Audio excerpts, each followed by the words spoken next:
ये देसी लीमू है। इसके लिए मैंने आज एक ऑर्गेनिक खाद तैयार की है। मैंने उसको एक हफ़्ता पहले बना दिया था। इस खाद का हम आज इस्तेमाल करेंगे। अगर किसी के लीमू पर फल और फूल नहीं आ रहे या लीमू छोटे लगते हैं, वो गिर जाते हैं, या लीमू की टहनियाँ सूख रही हैं, अगर चाइना लीमू है या आपके पास देसी लीमू है, आपके पास कोई भी लीमू है, आज मैंने उसके लिए एक ऑर्गेनिक खाद तैयार की है जो कि हम आज इसको अप्लाई करेंगे। तो आइए इस टॉपिक को लेकर बात को शुरू करते हैं।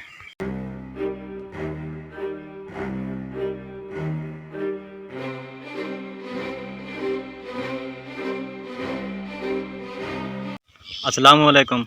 उम्मीद करता हूं कि आप लोग अल्लाह के करम फजल से ठीक होंगे। मेरे पास एक कैन मौजूद थी। मैंने इसमें 16 लीटर पानी भरा है और मेरे पास ये चीज़ भी है।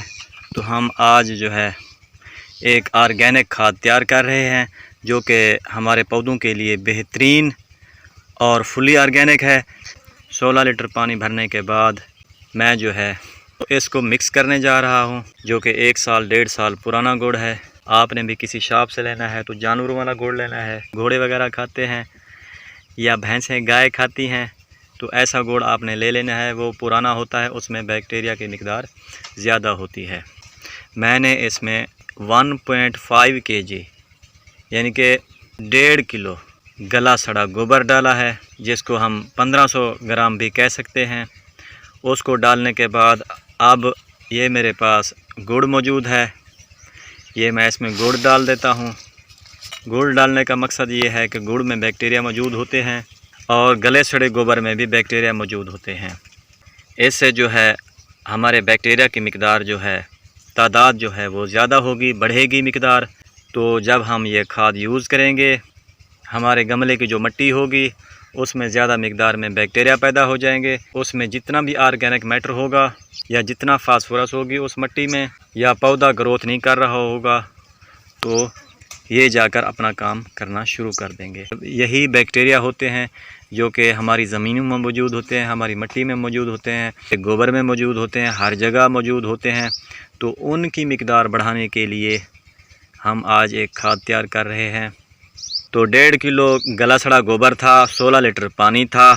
16 लीटर पानी डालने के बाद मैंने इसमें 300 ग्राम गुड़ डाला है, वो भी पुराने वाला। तो इसका तैयार करने का तरीका ये है कि हम सुबह को या शाम को इस तरह हम इसको क्लॉकवाइज 1-2 मिनट के लिए घुमा दिया करेंगे। तो जैसे जो है हमारे बैक्टीरिया जो हैं वो ऊपर नीचे हो जाएंगे, हमारी जो खाद जो वो जल्द तैयार हो जाएगी। इसको शेडी एरिया में रखना है, इसको धूप में नहीं रखना। धूप में अगर हम रखेंगे तो हमारे बैक्टीरिया जो हैं वो मर सकते हैं। इसमें हम बेसन भी डाल सकते हैं, 3-4 चम्मच जितना हम इसमें, अगर बेसन आपके पास पड़ा है तो वो बेसन भी आप डाल दें। वो भी बैक्टीरिया इंक्रीज़ करने में मददगार साबित होता है।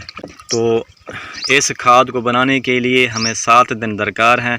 7 दिन के बाद हमारी ये खाद जो है तैयार हो जाएगी। इसमें सारी चीज़ें मौजूद हैं। इसमें पोटाश भी है, इसमें फास्फोरस भी है और इसमें सल्फ़र भी है, जो कि हमारे पौधों के लिए बेहतरीन है। और हमारे पौधे ये खाद डालने से लश ग्रीन हो जाएंगे, उनके पत्ते जो है सरसब्ज़ हो जाएंगे और जितने भी फूल फल आ रहे होंगे वो इंशाल्लाह कामयाब हो जाएंगे। आज इस फर्टिलाइज़र को बनाए हुए 5वां दिन है। तो सुबह को भी मैं 1-2 मिनट के लिए इसको घुमा देता हूँ और शाम के टाइम भी इसको 1-2 मिनट के लिए मैं डंडे की मदद से घुमा देता हूँ क्लॉकवाइज। तो ये हमारी जो फर्टिलाइज़र है ये 7वें दिन तैयार हो जाएगी इंशाल्लाह। ये मेरी फुली ऑर्गेनिक खाद है, जिसको आज बनाए हुए 1 हफ़्ता पूरा हो चुका है। आज जो है हमारा जो महलूल है, हमारी जो खाद है वो तैयार हो चुकी है। हम इस खाद को तमाम पौधों के लिए, जितने भी हमारे इंडोर आउटडोर पौधे हैं उनके लिए हम इसको इस्तेमाल कर सकते हैं। तो आइए इस खाद का इस्तेमाल हम अपने ख़ास तौर पर लीमू के लिए करेंगे। ये बिल्कुल इसमें जो बैक्टीरिया हैं बहुत ज़्यादा मिकदार में इंक्रीज़ हो चुके हैं, जो कि हमारे पौधों के लिए बेहतरीन है।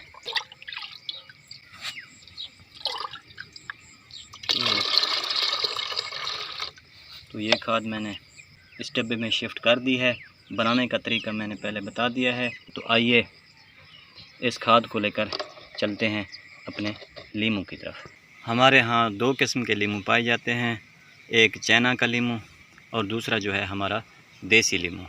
ये मेरे पास एक देसी लीमू मौजूद है जो कि 1 साल हो गया है तकरीबन इसको लगाए हुए। इसका कद जो है तकरीबन 3.5 फुट हो चुका है। ये छोटा पौधा था। लीमू जल्दी चाहिए तो आप लोग चाइना का लीमू लगाएं। अगर आपको देसी लीमू चाहिए तो आपको फल उसका जल्दी नहीं मिलेगा, तकरीबन 5-6 साल के बाद मिलेंगे। और देसी लीमू में ख़ासियत ये होती है कि जब भी इस पर फल लगते हैं तो ये रस से भरे होते हैं। और दूसरा, देसी लीमू पर कांटे बहुत ज़्यादा आते हैं और जब फल लगना शुरू होते हैं तो इसके कांटे जो हैं वो कम हो जाते हैं और चाइना लीमू पर कांटे जो हैं वो कम लगते हैं। तो आज हम बात करते हैं खुराक के बारे में। मैंने ये एक ऑर्गेनिक खाद तैयार की है। ये खाद हम अपने इंडोर आउटडोर तमाम पौधों के लिए इस्तेमाल कर सकते हैं, चाहे हमारे लीमू के पौधे हैं, चाहे हमारे पास कोई और पौधे हैं। इसका तरीक़ाकार इस्तेमाल करने का मैं आपको बता देता हूँ। अगर किसी भाई के लीमू पर फल नहीं लग रहे और फूल आते हैं गिर जाते हैं या फल आते हैं वो गिर जाते हैं, तो पहली बात यह है कि आप ये जो नीचे वाली टहनियाँ हैं हमारे लीमू की, ये आप किसी टूल से काट दें। हम जितनी भी खुराक अपने पौधे को अप्लाई करते हैं वो हमारी खुराक जो है ऊपर तक चली जाए। तो दूसरा तरीका ये है कि अगर किसी भाई के लीमू पर टहनियाँ सूखी हुई हैं तो सूखी हुई टहनियाँ किसी टूल की मदद से थोड़ा सा सब्ज़ एरिया मिलाकर वो भी काट दें। इस तरह करने से आपके पौधों की जितनी भी शाखें या टहनियाँ सूख रही होंगी तो वो रुक जाएंगी। अगर आप लोग इनको नहीं काटेंगे तो वो ऐसा ऐसा करके पौधा जो है हमारा सूख सकता है। हमारे पौधे पर लगते हैं लीफ माइनर। तो लीफ माइनर के लिए आप लोग मार्केट से केमिकल स्प्रे ले लें, जैसा कि बाइफेंथ्रीन है। 1 लीटर पानी में 1 ml बाइफेंथ्रीन का महलूल बनाकर आप अपने पौधे पर स्प्रे कर सकते हैं। तो आपका पौधा जो है अच्छे तरीके से ग्रोथ शुरू कर देगा और फल फूल भी नहीं गिरेंगे। तो दूसरा जो होता है मरला आता है, वो खुराक का होता है। जब हम कोई अच्छी सी खुराक अपने पौधे में डालेंगे तो हमारा पौधा जो है अच्छे तरीके से ग्रोथ करेगा। हमारा लीमू का पौधा छाँव में रखा है तो इसको छाँव की ज़रूरत नहीं होती, इसको सनलाइट की ज़रूरत होती है। तो आप लोग उसको फ़ौरन हटा दें, उसको सनलाइट की ज़रूरत होती है, उसको सनलाइट में अपने लीमू को रख दें। तो अगर आप बार बार पानी का इस्तेमाल कर रहे हैं अपने पौधे में तो ऐसा भी नहीं करना। एक बार अगर आप पानी लगा चुके हैं तब उसकी जब दूसरी बार आप उसको पानी दें तो उसकी मिट्टी जो है वो ड्राई हो चुकी हो, खुश्क हो चुकी हो पूरी तरह से, तब इसमें आप लोग उसको पानी दिया करें या खुराक दिया करें। अगर आपने किसी बड़े पॉट में पौधा लगाया हुआ है, जैसा कि 12 से 14 इंच का पॉट होता है, तो उसके लिए आप इस जैसे 2 गिलास, ये पीने वाले गिलास जैसा है, एक बोतल मैंने काटी है, पीने वाले 2 गिलास आप लोग अपने लीमू में अप्लाई कर सकते हैं या किसी और पौधे में भी अप्लाई कर सकते हैं। जब आप लोग अपने पौधे में पानी दें तो पानी जो है आपके पौधे के मेन स्टेम को टच ना करे, पानी आपने इधर इधर रखना है। तो ये था तरीका आज खुराक देने का। मैंने खुराक इसको दे दी है। ये खुराक देने से आपके पौधे पर फल और फूल आएंगे और आपका पौधा जो है अच्छी तरीके से ग्रोथ भी करेगा। अगर आपके पौधे पर फल आते हैं और गिर जाते हैं या फूल आते हैं गिर जाते हैं, वो भी नहीं गिरेंगे। ये खुराक देने से हमारे पत्ते जो हैं लश ग्रीन हो जाएंगे, बिल्कुल सरसब्ज हो जाएंगे। तो उम्मीद करता हूँ आप लोगों को मेरी ये वीडियो पसंद आई होगी। पसंद आए तो लाइक ज़रूर कीजिएगा और मेरे चैनल को सब्सक्राइब भी कीजिएगा।